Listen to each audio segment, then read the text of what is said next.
Exercice.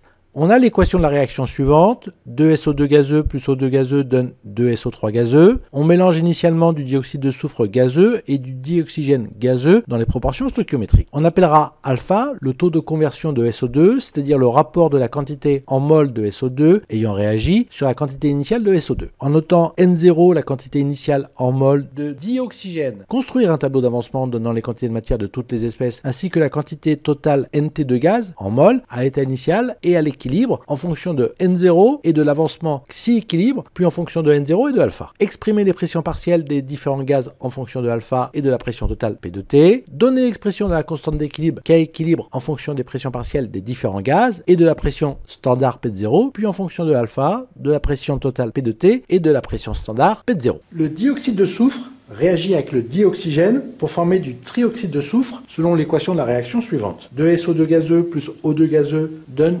2SO3 gazeux. On dresse un tableau de l'évolution de l'avancement de cette réaction. À l'instant initial, les réactifs ont été introduits dans les proportions stoichiométriques. On aura alors 2N0, N0, 0, le nombre total de moles gazeuses sera égal à 3N0. On note xi, l'avancement à l'équilibre. On a alors 2N0 moins 2xi, N0 moins xi, 2xi, le nombre total de moles gazeuses, 3N0 moins xi. On note alpha, le rapport de la quantité en mol de SO2 ayant réagi sur la quantité initiale, soit alpha égale 2xi sur 2N0. On en déduit que xi est égal à alpha N0. On remplace et on obtient 2N0 facteur de 1 moins alpha, N0 facteur de 1 moins alpha, 2 alpha N0, et le nombre total de moles gazeuses est égal à N0 facteur de 3 moins alpha. La pression partielle à l'équilibre. P de I est égal à xi fois P de T, avec xi la fraction molaire de l'espèce I à l'équilibre, qui est égale à Ni sur Nt,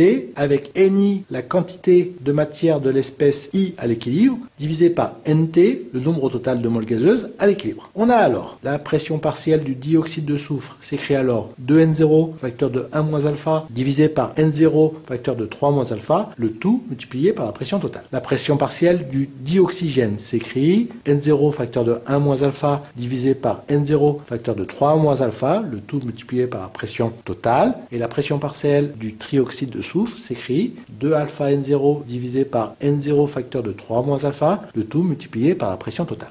La constante d'équilibre s'écrit pression partielle en SO3 divisé par la pression standard, le tout au carré, divisé par la pression partielle en SO2 divisé par la pression standard, le tout au carré, fois la pression partielle en O2 divisé par la pression standard. On remplace par les expressions précédentes et on obtient tout calcul effectué, alpha au carré, facteur de 3 moins alpha, le tout divisé par 1 moins alpha au cube, fois la pression standard divisé par la pression totale.